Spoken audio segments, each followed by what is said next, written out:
Well, it's a real pleasure, Julia, having you here with us. We're here with Julia Hartz, who is co-founder of Eventbrite.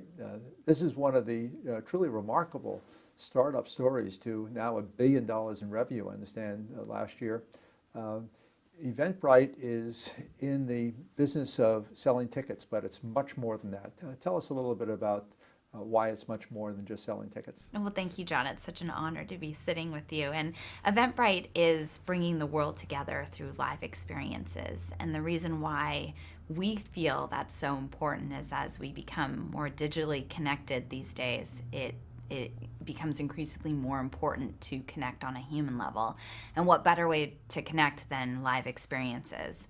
I feel like everyone can relate to that moment where they heard their favorite song at a live concert or they saw a speaker that moved them at a conference. And really it's that moment that Eventbrite is built upon.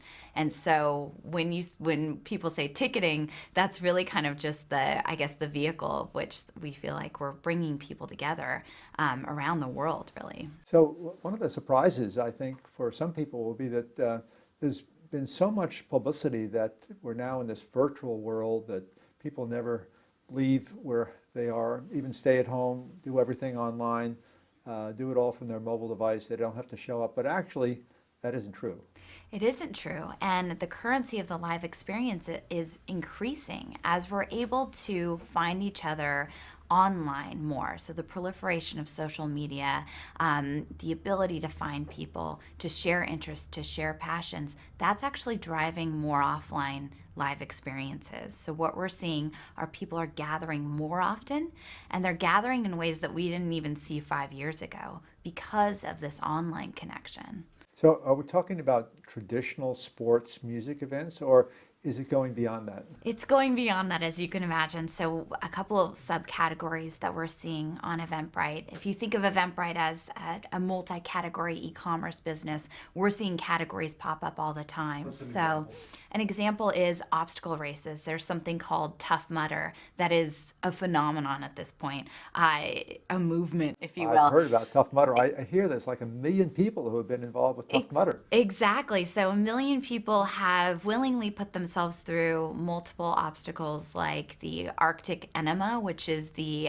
sliding down an ice bath slide through a ring of fire at the end, or the electric eel, which is climbing through muddy water while electrically charged wires are hanging above you. If one person trips a wire, everybody gets shocked. What's the backstory? How did this all start? Wow, a good question. So Will Dean is the founder of Tough Mudder. He's ex-Special British Forces, a really smart guy. Obviously saw some trends in a certain demographic that is now, I think, definitely exploded outside that demographic originally that he created it for. So he understood the power of the team sport. And I think that the essence of Tough Mudder, what makes it so special is that you do it with a team. So it's not an individual sport. Now, give us the bridge to how that relates to matching people up who want to experience these events, if only as a spectator. So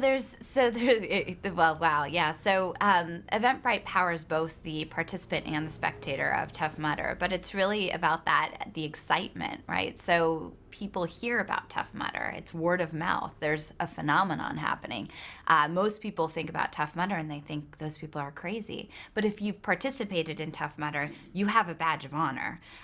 Call it the crazy one. And so to go see a Tough Mudder race, to actually spectate, which is a whole nother ticket Now, type. is this regional or is it all over the country? It's all over the world, actually. Yeah. So they've gone global, which is we're in parallel, Eventbrite and Tough Mudder. I feel like we've realized that live experiences are universal and they're global. So that's pretty far out. That's out there with extreme sports and very far out there. phenomena. How about some things that are more in the mainstream? Yeah, so I'll tell you about something that's happening that's akin to rock and roll in the 60s, which is electronic dance music. So it may seem out there, but but it's incredibly How mainstream. does that work? So these are tens of thousands of people getting together to hear a DJ perform. I mean, there are actually 10,000 people in one place? Sometimes it's 100,000 out in the middle of the desert. It sounds You gotta crazy. be kidding.